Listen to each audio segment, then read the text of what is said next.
Hi guys and welcome back to Alo-Fusion education channel. My name is Gbemi and this is my husband Timothy, and this is a continuation of the video. So there's a part one. If you haven't watched it, we're going to link the video somewhere here.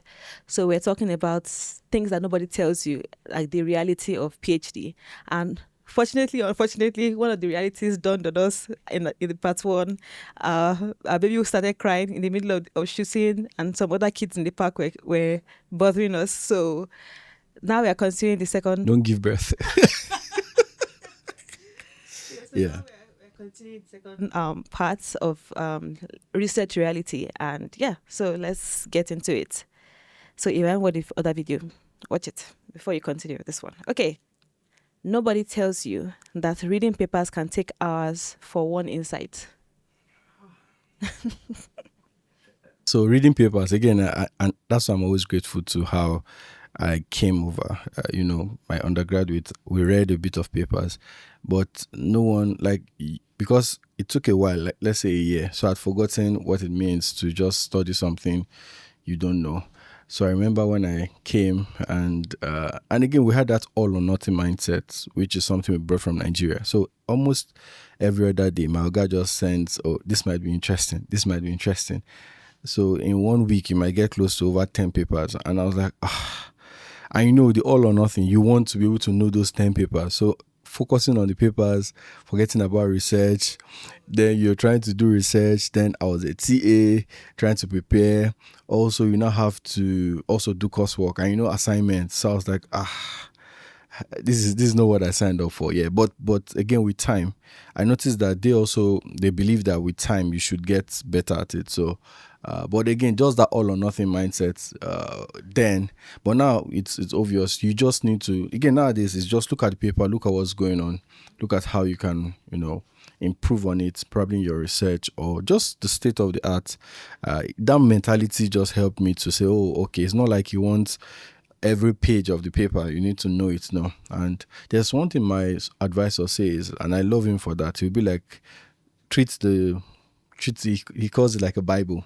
There's some papers we call Bible, where you are supposed to read often to understand what's going on. But yes, you read a lot of papers, and the first few weeks might sound somehow because there is a new concept you're not used to and stuff like that. Yeah, your experience. And also that what experience? Yeah, similar experience, but I didn't have the reading paper um exposure like back in my undergrad.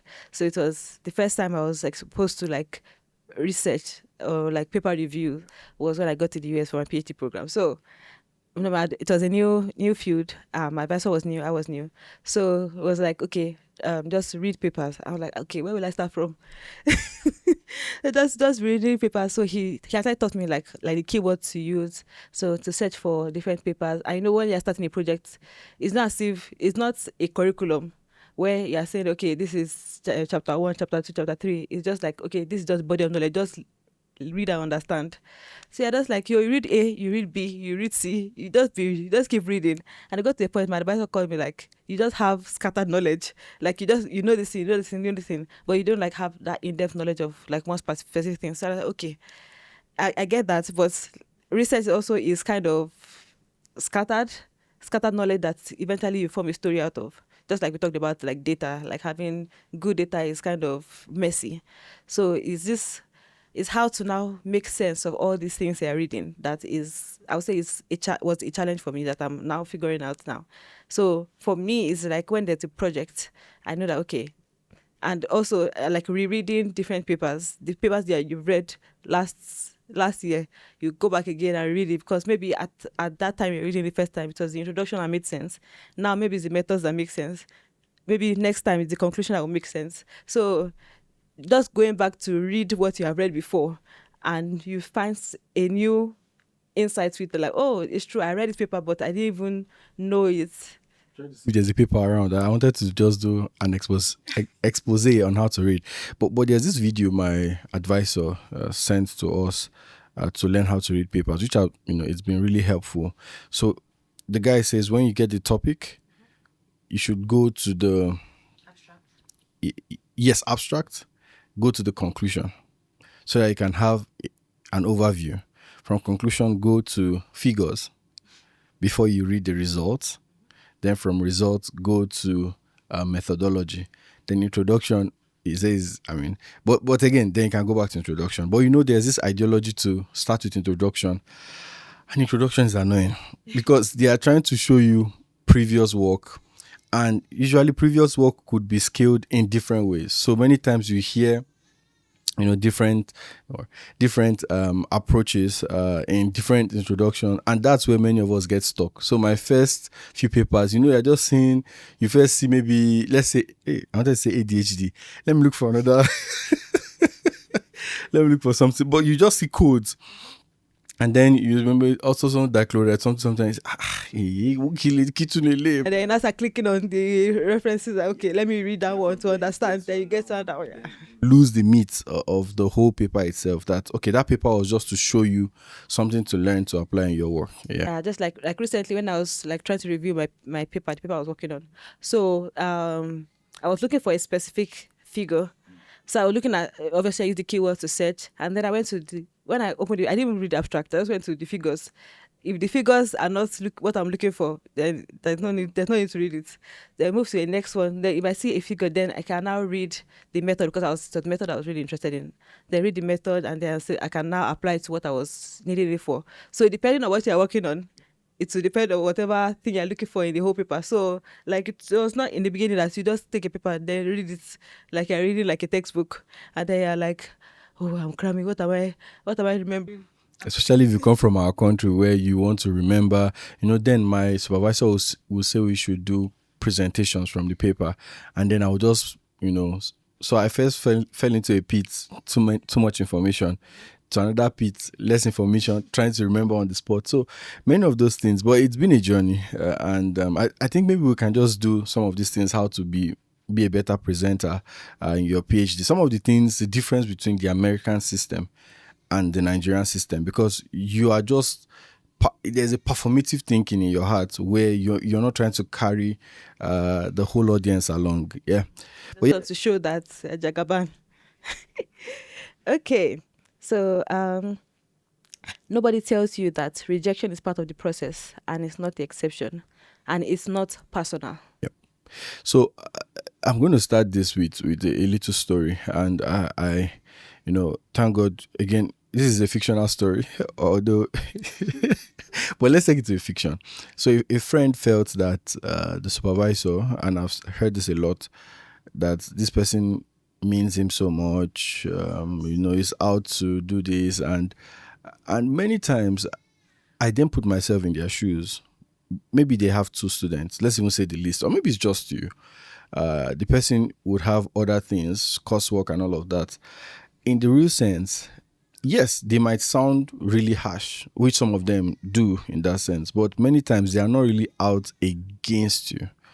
And some of these rejections will make you feel, you might take it personal, that he just hates me, doesn't want me to move forward, all of those. And I've heard narratives like that.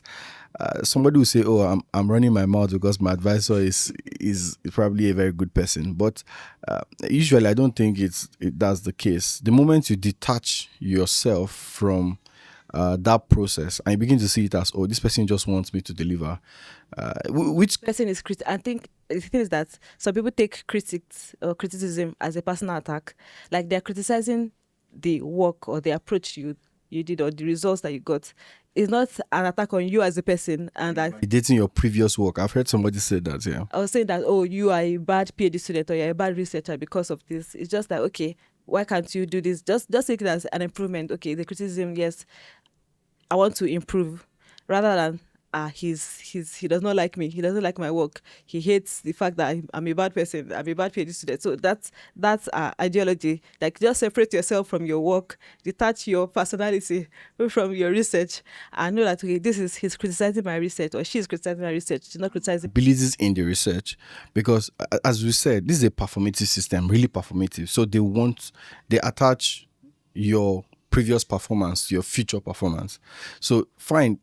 In their criticism, it might look like they are doubting your previous performance, but rather than see it as if they are doubting, which, I mean, if to them you are not doing the right thing, they have every right to say, because I've seen cases like that where they will say, come and redefend what you did in Nigeria to show that it's like something's not adding up here. But many times I just want people to know it's not as personal.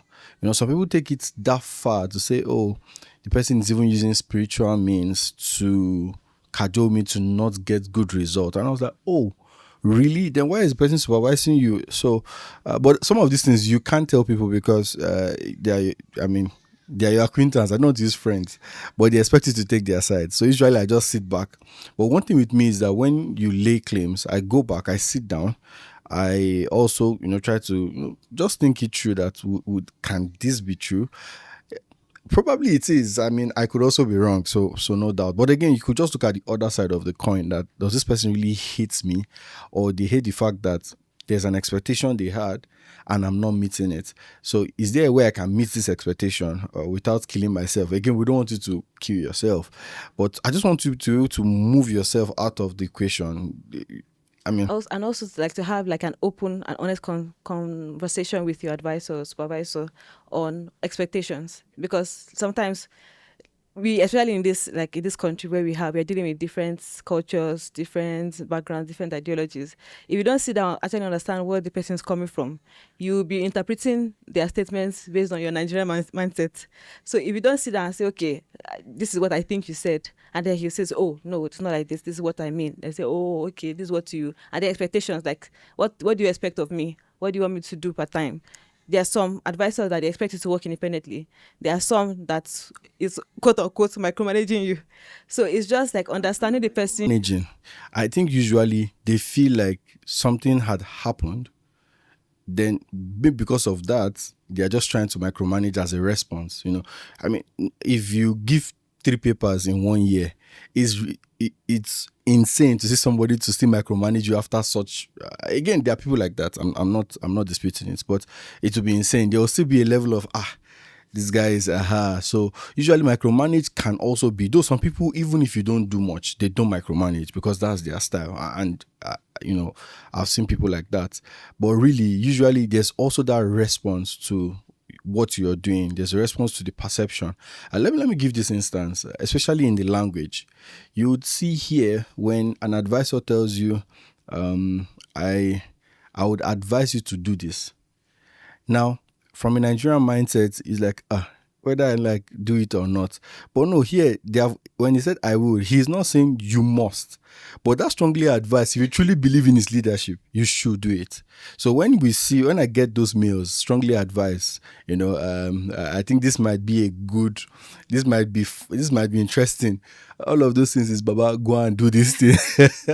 But if you come with that mindset of okay, he said it might be, I know they're interested, job. When you begin to flout those things over time, he'll begin to doubt his authority that I'm telling this person to do this. So when I notice it very early that you just look at the first 3 conversations and the person says strongly advise, would you do this and all of that. I suggest, even with taking courses too. So then people choose courses as they want, but I'll just say strongly advise. When I say strongly advise, I'll just pick the courses. No, not that is this time my friend said this course is easy. Let them know. I just stick with it until when at some point, maybe after like 2 semesters or 4 semesters, he now left it to us. He used to give that gap, and at that point, if you like, go and choose music arts. But imagine my first year, I say, I came as a pianist. It's music art I want to do. They said that here you can also mix strong work-life balance. Oh God, you have a lot of problems earlier on. So I, got to know all of these things, and even till today, you see a conference, I strongly advise. Oga, they go to that conference. So yeah, so it's just to understand the language. And sometimes even when they don't sound offensive, like sometimes if I forget a meeting, you say, oh, were we supposed to meet at this time? Now, were we supposed to meet in Nigeria? It's like, is this saying, we should have met? No, that were we supposed to meet is already there's a subtle angry tone there. You should know at that point to say, oh, I'm really sorry that I should have done this again. But their anger is not like, tomorrow he'll now see you carry face. No. I think like the way we, us, like where we come from, anger is you face the person and show your anger to the person, and like the person is, you are clear that this person is angry.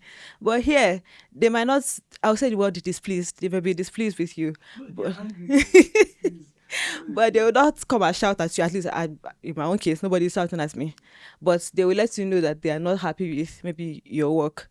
So, and now you don't say because they are not shouting at you, then you feel like you're safe. Like you now wait until it's shouting, but in that show of displeasure, you already know that I need to sit up, I need to do. And another thing that I came to understand, and I think people it would be helpful for people to understand, is that these people are also learning you as much as you're also understanding who, because they don't know you from anywhere. They took a gamble to bring you to bring you. The highlight of this episode, they took a gamble. Like where the uncertainty is, as much as you have, they also have it. They are scared that this is my investment, because it's a lot of investment. The money that you invest in. I mean, at the end of your study, you will have spent close to over $100,000 to 400 F, because I noticed school fees and everything. So it's a big gamble. And so when people make it look as if they totally hate me or something, okay, go on that. Yeah, so I would say they took a very big gamble to invite you, bringing you from like Nigeria, wherever you from, India, coming to the US to come and study, or to anywhere to study. And Germany, just anywhere. And there's expectations. So they are trying to understand you. They're understanding your worldview, where you come from, your language, your accents, everything about you, your work ethic. And especially like the first few months to first few years, like 1-2 years. This 1 year itself is a lot of learning. Yeah, they're trying to understand you. You're also trying to understand them and the system, the way they work and everything. So I don't think at that time, like somebody's mindset is thinking about, how will I bring this person down? How will I attack you? Because the truth is that their performance is also tied to you. Like if you deliver, you publish papers, or you go for conferences, or you even graduate, is also a good thing in their books. So they are not out to cut you, to bring you down, because if they bring you down, they also get coming down. Yeah, so I would say it's a very, very big gamble that they take, a big risk they take to bring you here. So you should give them grace, because they are also giving you grace. And there's this aspect to it where you then compare advisors. Yes. Obviously, we are all different personalities. Even use watching this or we speaking, we have different personalities. There are some things you will do that I will not do. There's some things I will do you will not do. But there's this comparison I've noticed, that where, you want all the advisors to have the same approach, where everyone would be, maybe they do one meeting every month. It can't work. So, because as much as I used to understand when people complain, and I totally understand, because I know some of my friends or our friends who watch this, I totally understand. But even with that, you will still see that this person they're demonizing will still have his good side. You understand? So yes, it might not match what your friends are saying. And that's where, the comparison game will come. Because even these people that you claim they are good too, many times as good advisors, they also have things that they might do that if you want to interpret it the other way around. I was going to talk about like perception. Yes. Like it will be crazy. So, and we'll talk about some, because I will use myself as a case study in that sense, not to give too much information. But the truth is, we must learn to see, okay, this is this person's character. Thank God for this system where you can switch advisors. Thank God. What about if it's a system where you cannot switch? It means that you're stuck and you have to make do with what you have. So in that case, I think we must study them. They are studying us too. And you should not give them that ability to disprove you at any point in time for whatever reason. So I think, let's go on. Yeah, okay. So next prompt, I think I will, I was talking about publishing. Yeah. So nobody tells you that publishing takes far longer than expected. Yes. Publishing like a paper. But I think compared to where we come from, it's relatively easier compared to, maybe because I publish in Nigeria. For me, it's not even the length of time, sorry. It's, here, there's, when you're publishing anything from the West, they believe that at least, there's some veracity to it. So, but from, many of these third world countries, that, so relatively to that, it's easier.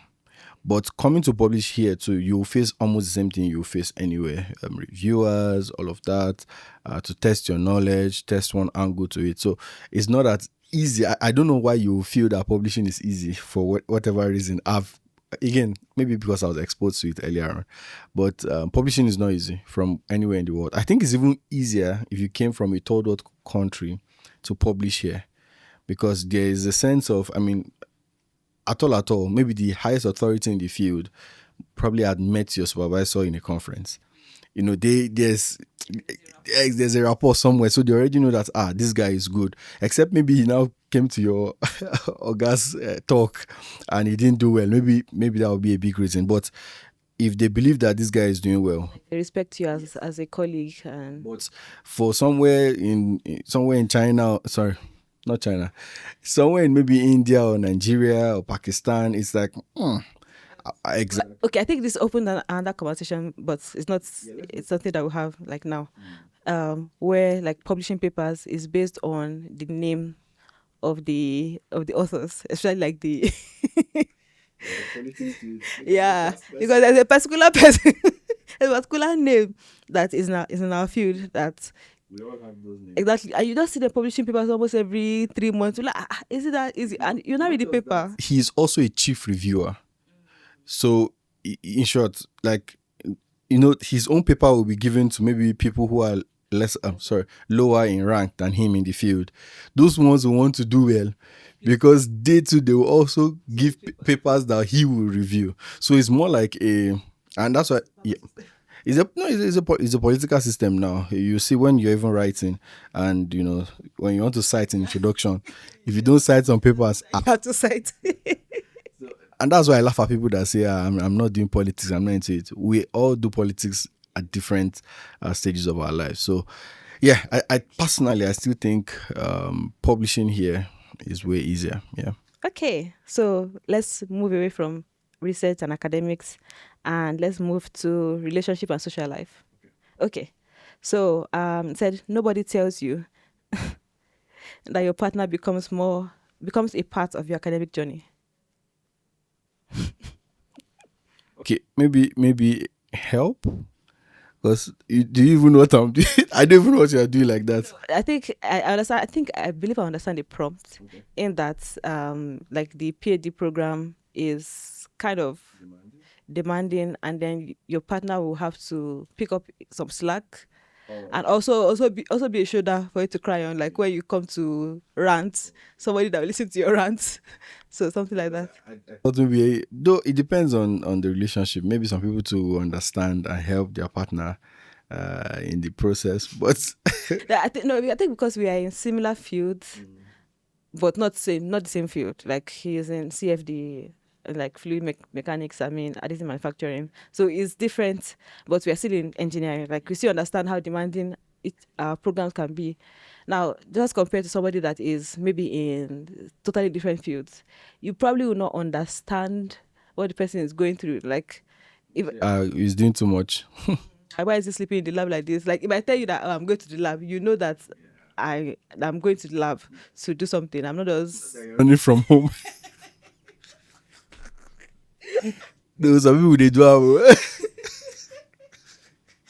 Everyone come for us, say, this, yeah. Okay, if it's that, then I totally understand where your partner becomes. I mean, but like, because when we had Christian, even like now, it's because now I'm still easing back to like lab work.